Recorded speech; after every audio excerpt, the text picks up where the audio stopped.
Shake it, baby. Oh yeah, shake it, shake it, shake it.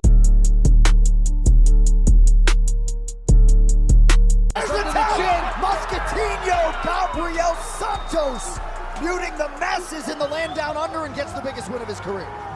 Wow. What a performance. Holy shit. Holy shit.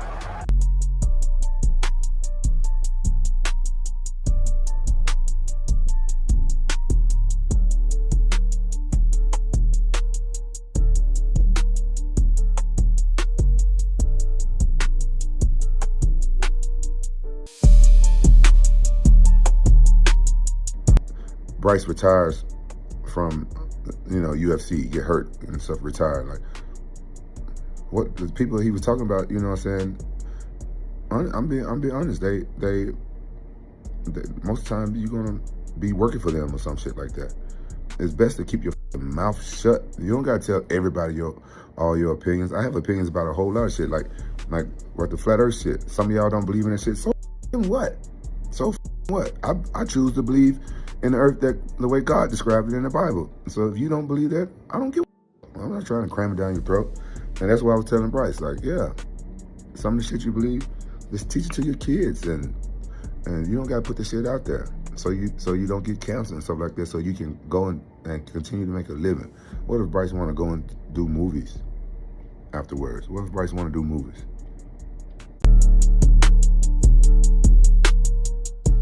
For my next fight, should happen in April, and I just start my training camp over here.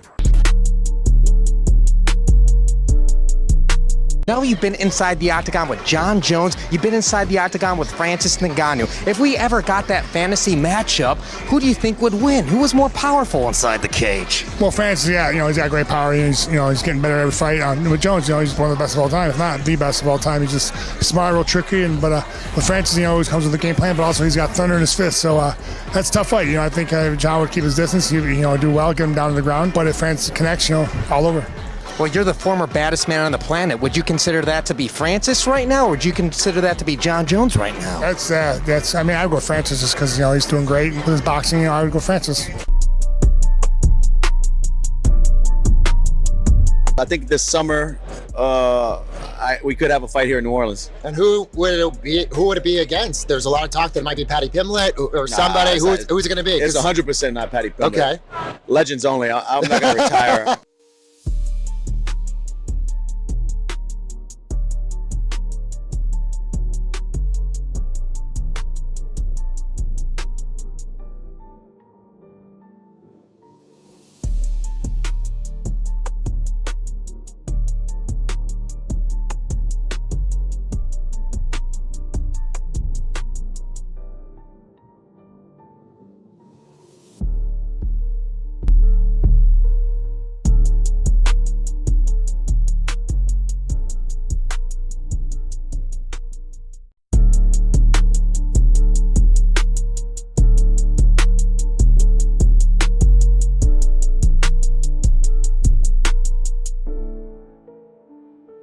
I hope, as crazy as it sounds, I hope Ilia goes up to 55. I really do.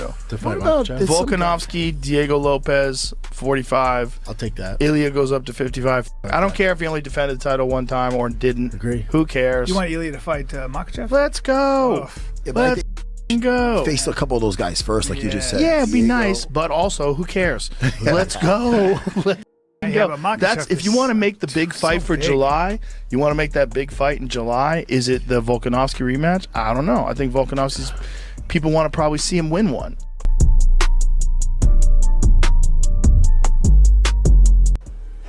Бегал, короче, рука уже столько зажимается.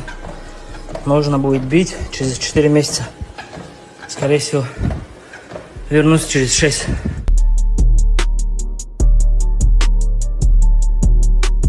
Do you think we'll see Topuria and him get together? There's been talks about that. I know you said you think Topuria might have a shot at dethrowing him if Topuria does move up to 155. He definitely does have a shot. Like I said to Shmo, I think from 45 to 170, Topuria has the power and the skills to knock anybody out. his timing, his rhythm, his power is incredible. But the size difference with Islam's wrestling is, I've never seen Topuria in person. Obviously, I fought Islam. He's a big guy. You know, Islam can't make 45. I know they say Topuria might walk around 190 outside of fights and stuff, but I just think Islam is just too much. But what, I don't know. But like I said, if Topuria does connect, he can put anybody out. I mean, he put Max out. We never thought we'd see Max get exactly. Put out, right? Yeah.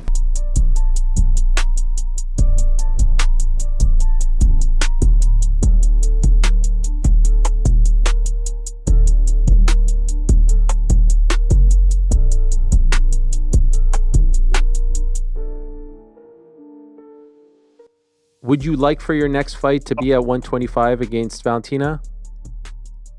我觉得都可以。如果要上一个级别的话，我就不用那么辛苦的减重了，可以更开心的去赛。对。Yeah, anything works. If we ended up in the flyweight, then I don't have to go through so much pain to cut weight. Why not? Would you be one of those fighters? Some people say that when they go up, they don't want to come back down. If you go up, would you go back to 115 or would you stay at 125? UFC 是希望我如果要上到125的话，就留在125，但是我还在考虑。Yeah, UFC kind of want me to, if I actually go up to 125, just kind of stay in there, don't move again. But that's something I need to consider myself.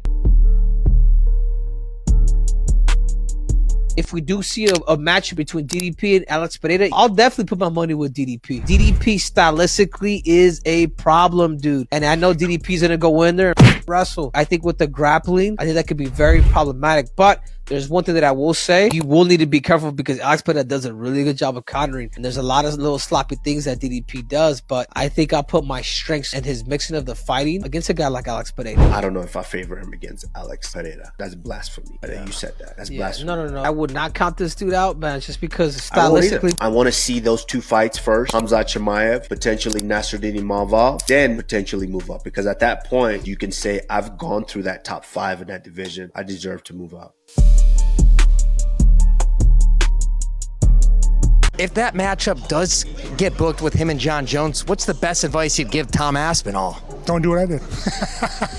Avoid the liver shot. Yeah, I mean, what are you gonna do? But I think Tommy, that guy, he's super tough and he hits hard. He moves well. He's a big man. I think that he stays calm under the situation, and whatever happens, he just stays calm. I think he'll be fine. He picks his shots. He's smart what he does, and I think he'll do fine.